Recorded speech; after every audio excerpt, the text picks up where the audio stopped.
Hello everyone, good morning to all of you and welcome to my channel GK facts 2.0। दोस्तों, आज है 20 अप्रैल और आज हम 20 अप्रैल से रिलेटेड सभी करंट अफेयर के क्वेश्चन कवर करने वाले हैं और साथ में हर क्वेश्चन के इंपॉर्टेंट पॉइंट्स को भी डिस्कस करेंगे। दोस्तों, अगर आपको इस वीडियो का पीडीएफ चाहिए तो उसका लिंक मैंने डिस्क्रिप्शन में दे दिया है, वहाँ से आप लोग डाउनलोड कर सकते हैं। और जो न्यू स्टूडेंट्स हैं, चैनल को सब्सक्राइब एंड शेयर करना ना भूलें। दोस्तों, इस वीडियो को पूरा देखिए क्योंकि वीडियो के एंड में मैं आपसे क्वेश्चन पूछता हूँ जिसका आंसर आपने कमेंट बॉक्स में करना है। चलिए क्लास को स्टार्ट करते हैं। सबसे पहले क्वेश्चन ऑफ द डे से, हाल ही में बीसीसीआई ने किस देश की टीम को वीज़ा जारी करने पर सहमत हुई है। सो बीसीसीआई किस देश की टीम को वीज़ा जारी करने के लिए सहमत हुई है? ये हुई है पाकिस्तान की। सो दोस्तों, ए इसका राइट आंसर है। अब बात करते हैं पाकिस्तान से। सो पाकिस्तान की कैपिटल है इस्लामाबाद, प्रेसिडेंसी यहाँ के इमरान खान और करेंसी है पाकिस्तानी रुपया। सो दोस्तों, इन पॉइंट्सों को आपने पाकिस्तान से रिलेटेड याद रखना है। चलिए बात करते हैं पाकिस्तान की करंट से। शाहीन ए-1 मिसाइल का सफल परीक्षण किया पाकिस्तान ने। भारत और पाकिस्तान के बीच सिंधु नदी जल बंटवारे को लेकर मतलब कि स्थायी की बैठक हुई है दिल्ली में, यह आपने याद रखना है। और बैलिस्टिक मिसाइल गजनवी का सफल परीक्षण किया पाकिस्तान ने। उमर गुल ने सभी क्रिकेट के फॉर्मेट से संन्यास ले लिया है। पाकिस्तान और चीन के बीच शाहीन हवाई युद्ध अभ्यास आयोजित किया गया है। पाकिस्तान में विष्णु भगवान का 1300 साल पुराना मंदिर मिला है। भारत ने पाकिस्तान के साथ परमाणु प्रतिष्ठानों की सूची का आदान प्रदान किया है। पाकिस्तान ने चाइनीज़ ऐप टिकटॉक पर लगे बैन को भी हटा दिया है। सो दोस्तों, ये थी करंट से पाकिस्तान के बारे में जो आपने याद रखनी है। चलिए बात करते हैं अब नेक्स्ट क्वेश्चन की। हाल ही में केंद्र सरकार ने धामरा नदी पर 110 करोड़ रोपेक्स जेट्टी परियोजना को किस राज्य में मंजूरी दी है? सो किस राज्य में मंजूरी दी है केंद्र सरकार ने धामरा नदी पर 110 करोड़ रोपेक्स जेट्टी परियोजना को? ये दिए उड़ीसा में। सो बी इसका राइट आंसर है। चलिए बात करते हैं अगर उड़ीसा से। उड़ीसा की कैपिटल है भुवनेश्वर, गवर्नर है यहाँ के गणेशी लाल और चीफ मिनिस्टर है नवीन पटनायक। लोकसभा की बात करें तो 21 सीटें, राज्यसभा में 10 और विधानसभा में 147 सीटें। तो दोस्तों, ये थी उड़ीसा से कुछ फैक्ट्स जो आपने याद रखना है। चलिए बात करते हैं उड़ीसा इस क्वेश्चन से रिलेटेड।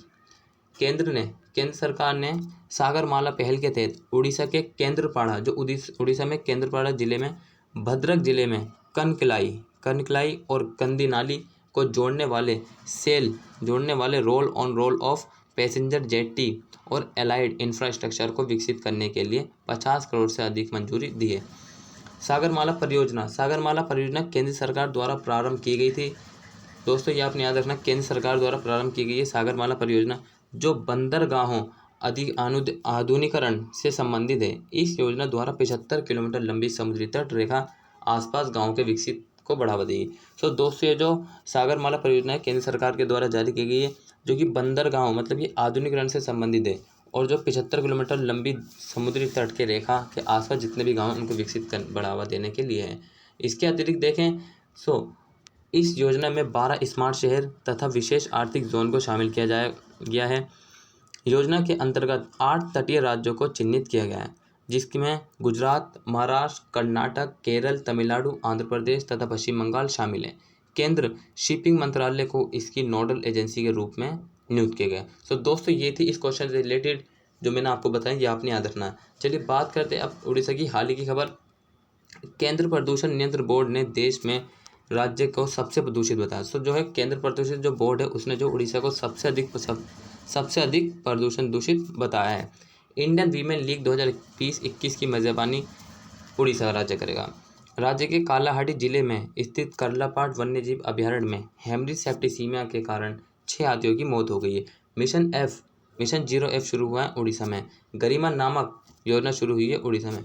राज्य की कैबिनेट ने रिवॉर्ड परियोजना को मंजूरी दी है। तो दोस्तों, ये थी उड़ीसा की करंट है जो मैं आपको बताइए आपके पास एग्जाम पॉइंट ऑफ व्यू से, जिनको आपने याद रखना है। चलिए बात करते हैं अब मैप में उड़ीसा। सो दोस्तों, ये रहा आपका उड़ीसा जो आपने याद रखना। अगर बात करें कि कितने राज्यों के भारत से सीमा साझा करती है उड़ीसा की, सो आंध्र प्रदेश से करती है, छत्तीसगढ़ से करती है, झारखंड और वेस्ट बंगाल। दोस्तों, 4 राज्य जिनसे कि उड़ीसा की जो है सीमा साझा करती है, ये आपने याद रखना। चलिए बात करते हैं नेक्स्ट क्वेश्चन की। हाल ही में नासा ने 2024 अगले 2 अमेरिकी अंतरिक्ष यात्री को चंद्रमा पर भेजने के लिए आर्टेमिस कार्यक्रम के तहत किस कंपनी से अनुबंध किया?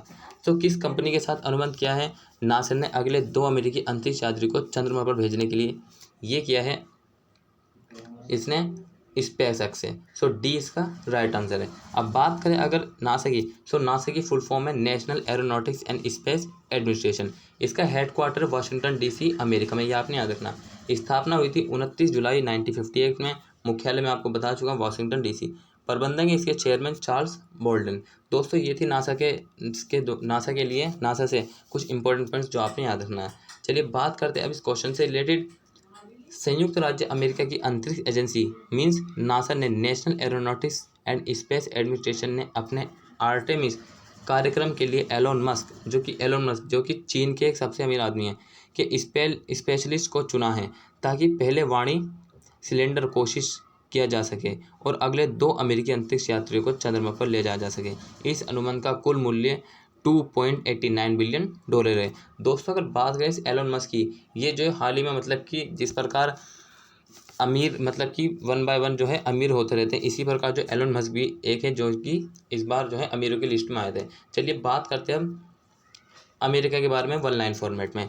अमेरिका की राजधानी वाशिंगटन डीसी जो कि पोटोमैक नदी के किनारे स्थित है। अमेरिका की संसद का नाम है कांग्रेस।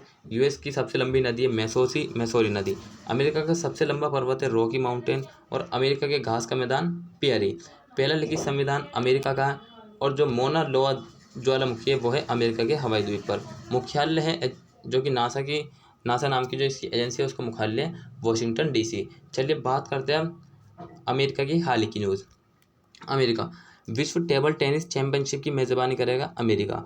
पेरिस जलवायु में समझौते में फिर से आधिकारिक तौर पर शामिल हो गया अमेरिका।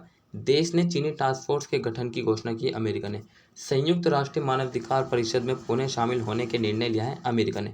ग्राउंड हॉक दिवस बनाया है अमेरिका द्वारा। अमेरिका के व्हाइट हाउस में 2 भारतीयों को सीनियर स्टाफ में शामिल किया गया है। फाइजर कोरोना वैक्सीन को आपातकालीन के लिए इस्तेमाल के लिए मंजूरी दिए। अमेरिका संसद के प्रतिनिधि सभा के स्पीकर को दोबारा मीन्स नैन्सी जो पेलोसी हैं उनको नियुक्त किया गया।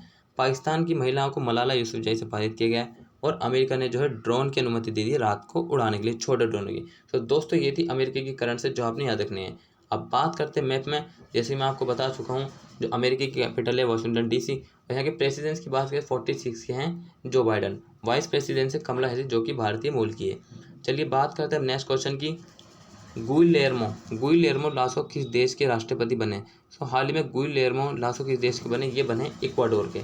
बी इसका राइट आंसर है। चलिए बात करते हैं अब नेक्स्ट क्वेश्चन की।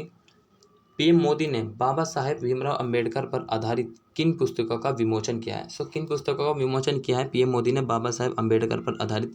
ये किया है उपयुक्त सभी पर। डॉक्टर अंबेडकर जीवन दर्शन, डॉक्टर अंबेडकर व्यक्ति दर्शन, डॉक्टर अंबेडकर राष्ट्रीय दर्शन। अब बात करते हैं डॉक्टर भीमराव अंबेडकर के बारे में। इनका जन्म जो है मध्य प्रदेश में हुआ था 14 अप्रैल 1891 में, ये आपने याद रखना। डॉक्टर भीमराव अंबेडकर को भारत रत्न 31 मार्च को सम्मानित किया गया था। 1990 में जो पूना पैक्ट हस्ताक्षर किए थे उसमें महात्मा गांधी और बाबा साहेब अंबेडकर ने किए थे। डॉक्टर भीमराव अंबेडकर की समाधि को कहते हैं चैत्य भूमि। भारत के संविधान के लिए गठित समिति के अध्यक्ष डॉक्टर भीमराव अंबेडकर थे। डॉक्टर भीमराव अंबेडकर ने संविधान का हृदय और आत्मा कहा था संवैधानिक उपचारों के अधिकारों को। कि ये जो पॉलिटी में है संविधान का हृदय और आत्मा किसको का है? संवैधानिक उपचारों के अधिकारों का है। डॉक्टर भीमराव अंबेडकर अंतर्राष्ट्रीय हवाई अड्डा स्थित है नागपुर में। और किसने मतलब कि तीनों गोलमेज सम्मेलन में भाग लेने वाले डॉक्टर भीमराव अंबेडकर थे। दोस्तों ये थे भीमराव अंबेडकर से रिलेटेड कुछ इंपॉर्टेंट पॉइंट्स जो आपने याद रखने। चलिए बात करते हैं नेक्स्ट क्वेश्चन की। हाल ही में विश्व जागृत लीवर दिवस कब मनाया गया? हाल ही में विश्व जागृत लीवर दिवस कब मनाया गया? ये मनाया गया 19 अप्रैल को। डी इसका राइट आंसर है। अब बात करें लीवर से, ये जो यकृत लीवर है मीन्स लीवर मानव शरीर को स्वस्थ रखने के लिए डिटॉक्सिफिकेशन और पाचन सहित विभिन्न जटिल कार्य करता है। ज्ञात हो कि आपको लीवर मानव शरीर का दूसरा सबसे बड़ा अंग है, ये भी आपने ध्यान रखना। चलिए बात करते हैं नेक्स्ट क्वेश्चन की।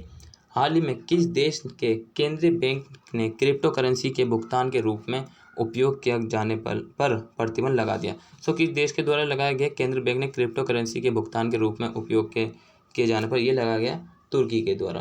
ए इसका राइट आंसर है। चलिए बात करें अब तुर्की से। तुर्की की कैपिटल है अंकारा। प्रेसिडेंसी यहाँ के रजब तैयब एर्दोगन। करेंसी है तुर्किश लारा। करंट से रिलेट करें तो राष्ट्र ने 2023 में मून मिशन सहित एक महत्वाकांक्षी 10 वर्षीय अंतरिक्ष कार्यक्रम की घोषणा की है। चलिए बात करते हैं नेक्स्ट क्वेश्चन की। हाल ही में जसदल जस्टाडेल कंपनी के नए ब्रांड एम्बेसडर कौन बने? सो किसको बनाया गया? जस्टाडाइल के नए कंपनी के ब्रांड एम्बेसडर ये बनाया गया है रणवीर सिंह को। सो सी इसका राइट आंसर है। चलिए देखते हैं नेक्स्ट क्वेश्चन। हाल ही में हिंदी के प्रख्यात साहित्यकार का नरेंद्र कोहली का कितने वर्ष की आयु में निधन हो गया? सो हाल ही में हिंदी के प्रख्यात साहित्यकार नरेंद्र कोहली का निधन हो गया। कितनी वर्ष की आयु में हुआ है? इनका हुआ 81 वर्षों में। अगर बात करें नरेंद्र कोहली से, तो दोस्तों नरेंद्र कोहली को जो हिंदी के प्रमुख उपन्यास, कहानीकार, नाटककार और व्यंग्यकार के रूप में जाना जाता है। 6 जनवरी 1940 में इनका जन्म हुआ था। पाकिस्तान के सियालकोट में जन्मे थे और 1947 में विभाजन के बाद बिहार में ये विस्थापित हो गए थे। नरेंद्र कोहली की प्रारंभिक शिक्षा जो है लाहौर के जमशेदपुर में हुई थी। तो दोस्तों ये थे नरेंद्र कोहली के बारे में जो आपने याद रखने हैं। चलिए बात करते हैं क्वेश्चन ऑफ द डे से। हाल ही में हैती के प्रधानमंत्री ने इस्तीफा दिया है। हैती की राजधानी क्या है? तो दोस्तों हाल ही में हैती के प्रधानमंत्री ने इस्तीफा दिया है। आपको ये भी कमेंट में करना है कि कौन थे और इसकी राजधानी। इन क्वेश्चन का आंसर आपने कमेंट बॉक्स में करना है। दोस्तों अगर आपने इस क्लास से कुछ भी सीखा है so please like and subscribe जरूर करिए और डेली करंट अफेयर देखना ना भूलिए। Take care, bye bye, all the best, have a nice day.